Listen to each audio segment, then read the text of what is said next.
15장. 대만 사람 엘리바스가 대답하였다. 지혜롭다고 하는 사람이 어찌하여 열을 올리며 궤변을 말하느냐. 쓸모없는 이야기로 논쟁이나 일삼고 아무 유익도 없는 말로 다투기만 할 셈이냐.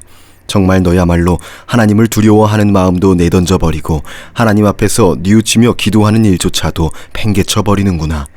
네 죄가 네 입을 부추겨서 그 혀로 간사한 말만 골라서 하게 한다. 너를 정죄하는 것은 네 입이지 내가 아니다.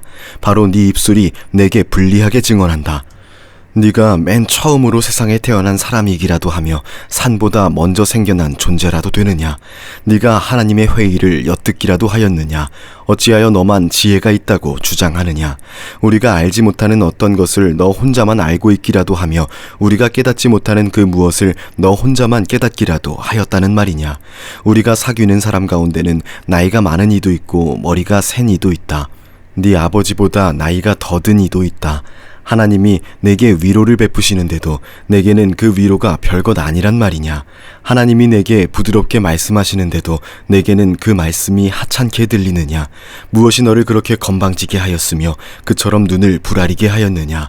어찌하여 너는 하나님께 격한 심정을 털어놓으며 하나님께 함부로 입을 놀려대느냐. 인생이 무엇이기에 깨끗하다고 할 수 있겠으며 여인에게서 태어난 사람이 무엇이기에 의롭다고 할 수 있겠느냐. 바로 그것이다. 하나님은 당신의 천사들마저도 반드시 신뢰할 수 있다고 여기지는 않으신다. 그분 눈에는 푸른 하늘도 깨끗하게만 보이지는 않는다. 하물며 구역질 나도록 부패하여 죄를 물마시듯 하는 사람이야 어떠하겠느냐. 내게 가르쳐줄 것이 있으니 들어보아라. 내가 배운 지혜를 내게 말해주겠다.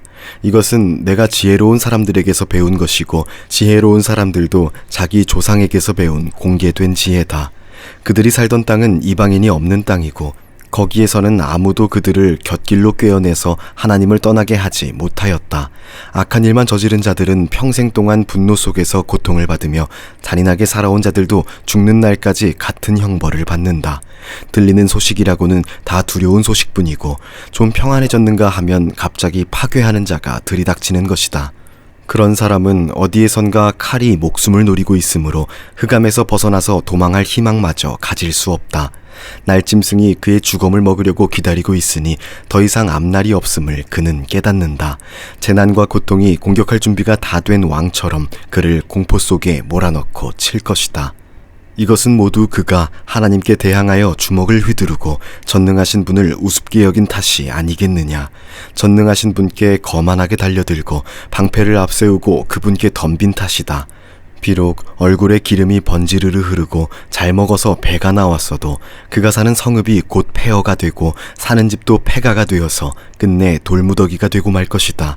그는 더 이상 부자가 될 수 없고 재산은 오래가지 못하며 그림자도 곧 사라지고 말 것이다. 어둠이 엄습하면 피하지 못할 것이며 마치 가지가 불에 탄 나무와 같을 것이다. 꽃이 바람에 날려 사라진 나무와 같을 것이다.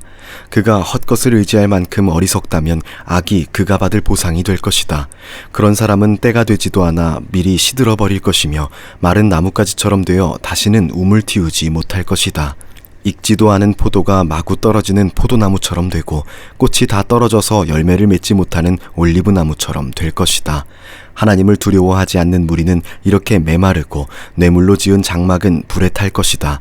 재난을 잉태하고 죄악만을 낳으니 그들의 뱃속에는 거짓만 들어있을 뿐이다. 16장. 욥이 대답하였다. 그런 말은 전부터 많이 들었다. 나를 위로한다고 하지만 오히려 너희는 하나같이 나를 괴롭힐 뿐이다. 너희는 이런 헛된 소리를 끝도 없이 계속할 테냐?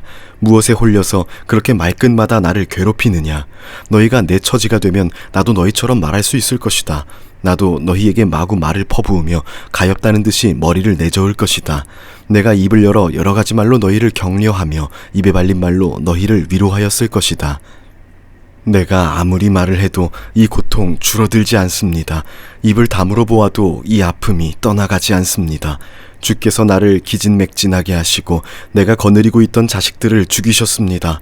주께서 나를 체포하시고 주께서 내 적이 되셨습니다. 내게 있는 것이라고는 피골이 상접한 앙상한 모습뿐입니다. 이것이 바로 주께서 나를 치신 증거입니다. 사람들은 피골이 상접한 내 모습을 보고 내가 지은 죄로 내가 벌을 받았다고 합니다. 주께서 내게 분노하시고 나를 미워하시며 내게 일을 가시며 내 원수가 되셔서 살기찬 눈초리로 나를 노려보시니 사람들도 나를 경멸하는구나. 욕하며 뺨을 치는구나. 모두 한패가 되어 내게 달려드는구나. 하나님이 나를 범법자에게 넘겨버리시며 나를 악한 자의 소나귀에 내맡기셨다. 나는 평안히 살고 있었는데 하나님이 나를 으스러뜨리셨다.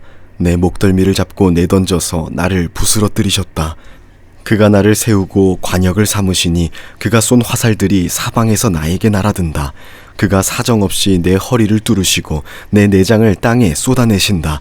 그가 나를 갈기갈기 찢고 또 찢으시려고 용사처럼 내게 달려드신다. 내가 맨살에 베옷을 걸치고 통곡한다. 내 위세를 먼지 속에 묻고 여기 이렇게 시궁창에 앉아있다. 하도 울어서 얼굴마저 핏빛이 되었고 눈꺼풀에는 죽음의 그림자가 덮여있다.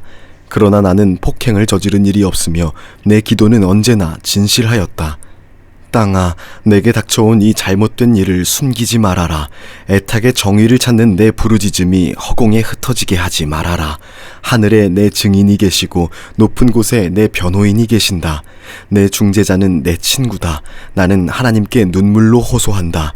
사람이 친구를 위하여 변호하듯이 그가 하나님께 내 사정을 아뢰는다. 이제 몇 해만 더 살면 나는 돌아오지 못하는 길로 갈 것이다. 17장. 기운도 없어지고 살 날도 얼마 남지 않고 무덤이 나를 기다리고 있구나. 조롱하는 무리들이 나를 둘러싸고 있으니 그들이 얼마나 심하게 나를 조롱하는지를 내가 똑똑히 볼 수 있다. 주님께서 친히 내 보증이 되어 주십시오. 내 보증이 되실 분은 주님밖에는 아무도 없습니다. 주님께서 그들의 마음을 마비시키셔서 다시는 내게 우쭐대지 못하게 해주십시오. 옛 격언에도 이르기를 돈에 눈이 멀어 친구를 버리면 자식이 눈이 먼다 하였다. 사람들이 이 격언을 가지고 나를 공격하는구나. 사람들이 와서 내 얼굴에 침을 뱉는구나. 근심 때문에 눈이 멀고 팔과 다리도 그림자처럼 야위어졌다. 정직하다고 자칭하는 자들이 이 모습을 보고 놀라며 무죄하다고 자칭하는 자들이 나를 보고 불경스럽다고 규탄하는구나. 자칭 신분이 높다는 자들은 더욱더 자기들이 옳다고 우기는구나. 그러나 그런 자들이 모두 와서 내 앞에 선다 해도 나는 그들 가운데서 단 한 사람의 지혜자도 찾지 못할 것이다. 내가 살 날은 이미 다 지나갔다. 계획도 희망도 다 사라졌다. 내 친구들의 말이 밤이 대낮이 된다 하지만 밝아온다 하지만 내가 이 어둠 속에서 벗어나지 못한다는 것을 나는 알고 있다. 내 유일한 희망은 죽은 자들의 세계로 가는 것이다. 거기 어둠 속에 잠자리를 펴고 눕는 것뿐이다. 나는 무덤을 내 아버지라고 부르겠다.